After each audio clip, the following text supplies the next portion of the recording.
Hello everyone. जी means किस problem में तीन लाइनें दी गई हैं जो कि टेंजेंट है इस सर्कल के ऊपर। हमें h प्लस के का वैल्यू फाइंड करना। सबसे पहले हमें एक सर्कल दिया गया है। सर्कल के ऊपर कोई तीन टेंजेंट दी गई है कुछ इस तरीके से। इनके इक्वेशंस को मैं स्टैंडर्ड फॉर्मेट में लिखूंगा, जनरल फॉर्म में। तो x minus Y plus two equal to zero. इस वाले टेंजेंट का इक्वेशन लिखूंगा 3x minus 4y plus 6 equal to zero. इसका लिखूंगा तो 4x minus 3y plus 1 equal to zero, है ना।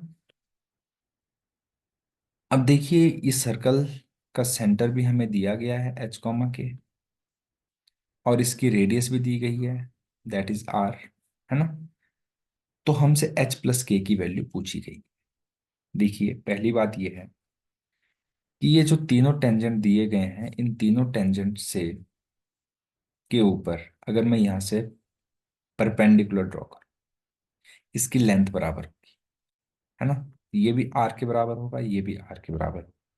बिल्कुल सही बात है। तो मैं क्या करता हूँ, सेंटर से इन रेडियस के ऊपर लेंथ ऑफ परपेंडिकुलर ड्रॉ करता हूँ, है ना।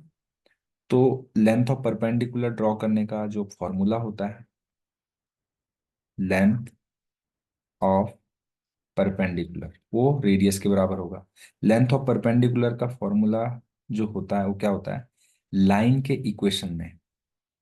जैसे ये इस लाइन के ऊपर लेंथ ऑफ परपेंडिकुलर ड्रॉ करना है, 4x माइनस 3y प्लस 1।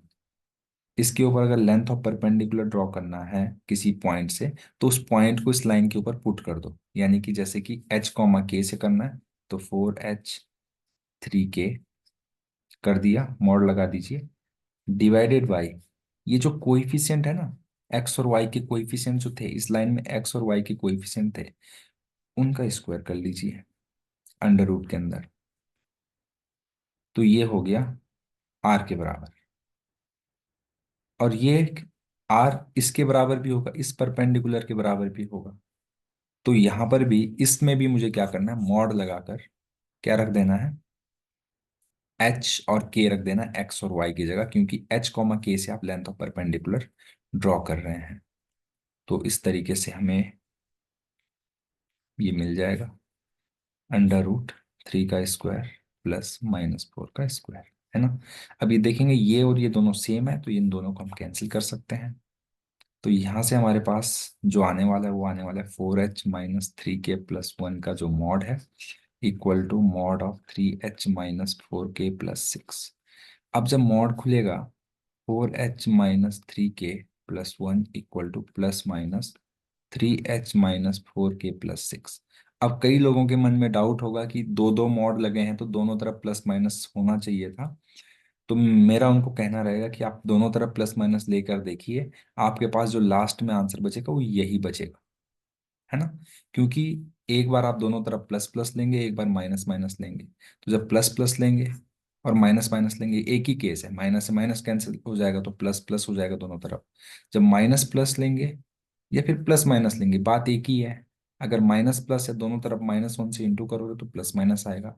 तो यही हमारा क्या आएगा, आंसर आएगा।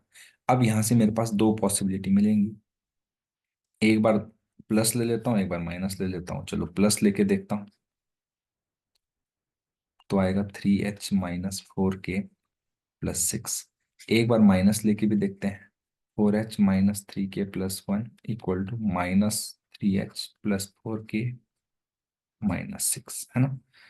तो यहां से देखिए 4h और 3h, 3h इधर आके h बनेगा, -4a आके +4k बनेगा, इधर -3k पहले से है तो -k, सॉरी +k, और 1 उधर चला जाएगा तो आ जाएगा 5।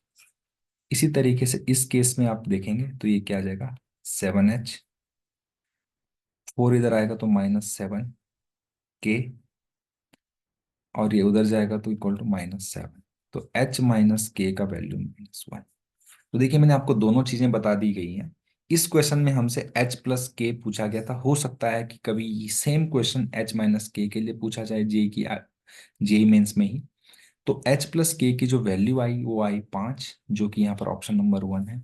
यही इस क्वेश्चन का आंसर है, और इसी तरीके से हमें इस टाइप के क्वेश्चन को अप्रोच करना। Thank you very much.